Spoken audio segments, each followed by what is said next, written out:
Fast, accurate. With Rick Schutt. You're watching WSBT 22 News at 11. Well, new at 11, a complex issue. That's how South Bend Superintendent describes implementing 2-hour delays if the weather is bad this winter. Now, the district will be able to do that this year. In the past, school was only canceled. WSBT 22's James Fillmore is here tonight. And James, this took a lot of work. Well, they've been drafting the 2-hour delay protocol since June, Rick. School board members were given a presentation tonight about how it would work, and most of them liked what they heard.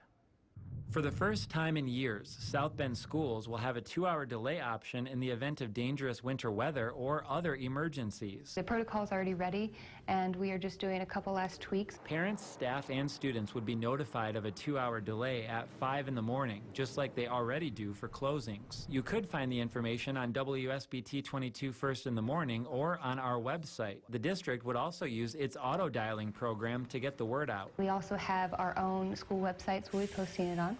And we'll have the social media for the school corporation itself, so Facebook and Twitter, so you can sign up for that and get a tweet in the morning. Kate Roof is the Director of Strategic Initiatives and Program Development for South Bend Schools. She says if a student normally goes to the bus stop at 6:45, they should be there at 8:45. Schools that typically start at 8:15 would begin at 10:15. Who reports to work and when varies. Some people, like principals, secretaries, security, and food staff, would have to show up at normal times. And they'll be there to make sure that the buildings are up to code and that we can have all the heat on and everything's going fine with plowing the lots. Teachers, librarians, and bus drivers are some of the people who would go in later along with students. Roof says the first 2 hours of instructional time at each school would be cut instead of trying to cram a whole day into a shorter period of time. Some programs like Head Start and Pre-K would be impacted by 2-hour delays, but others won't.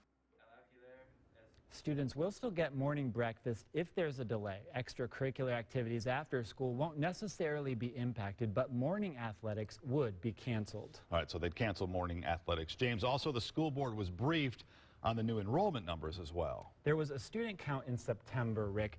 Now the total was 17,649. That's 827 fewer students than September last year. The superintendent says she's not surprised. She says the majority of students the district lost went to a charter school that recently opened in the area. The district is looking at investing more in marketing and branding for the district in an effort to attract more students. Yeah, those numbers important for the funding that they get. All right, yep. James, thank you. As we look